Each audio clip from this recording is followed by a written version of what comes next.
psychobabbly society which exists over there, we seem to me to have at least to have had a more responsible and more grown-up society. And I believe this is the result of having a monarchy rather than an elected president. I think that there's something about constitutional monarchy which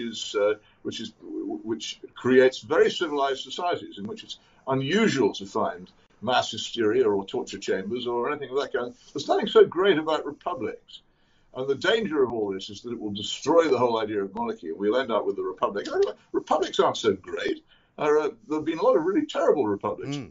One of my most pointed examples is the Republic of South Africa, in which they held a whites-only referendum, which voted to get rid of the Queen because they saw quite rightly that the British monarchy would be a restraint on their plans to introduce a completely racially bigoted, divided society. So they got rid of the Queen. German Democratic Republic, East Germany Republic, Democratic People's Republic of North Korea, People's Republic of China. There's no guarantee that once you get a republic, you're suddenly going to become more free and better governed.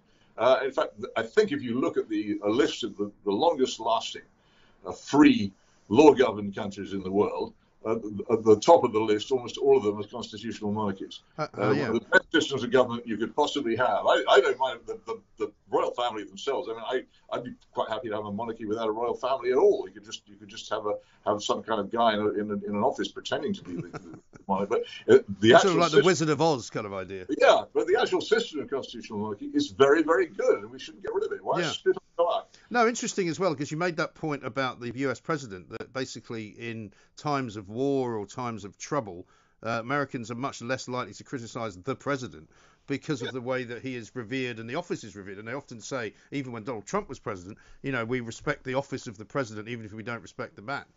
Yeah, if you watched the great liberal soap opera, The West Wing, they all stand up when the president walks into their room and stuff that they never do with, I hope they wouldn't do it anyway, with Johnson or Blair. Right. They treat him as a monarch, and you have to be very, very polite to him. And also, they have there's no recourse. If anybody working for Richard Nixon, realizing that criminal enterprises in which he was engaged had wanted to protest against it, there was nowhere to go because all loyalty goes to the president. And if the president says this illegal thing must be done, you can't challenge it. And it's so often it leads to hysteria. I mean, Franklin Roosevelt, the great liberal hero, who locked up all the Japanese Americans in the country completely unfairly after Pearl Harbor. Or Woodrow Wilson, who the astonishing way in which he locked up the great labor leader Eugene Debs. The United States has these frenzies of illiberality, which we don't tend to have because of the fury of democracy, in my view. The United States, again, Guantanamo Bay, extraordinary rendition, the actual approval of torture by the CIA. It's extraordinary the things they get up to because they don't, in my view, have the restraint of constitutional monarchy in their system. Yes, all they have is the restraint of their two houses if they happen to be populated by people from the opposite side of the fence. But if they're not, they can do whatever they like, really. Yeah, so the system of campaign finance means that, okay, all right, so people get elected by large numbers of votes, but what they're also getting elected by is huge piles of dollar bills. And these elections are contests of money. Far more than they're contests of genuine popularity or political understanding. And it's not, and the powers of the American president are interesting, quite like the powers of the monarchy that used to exist here. He can pardon people, for goodness sake. He can veto bills from Congress.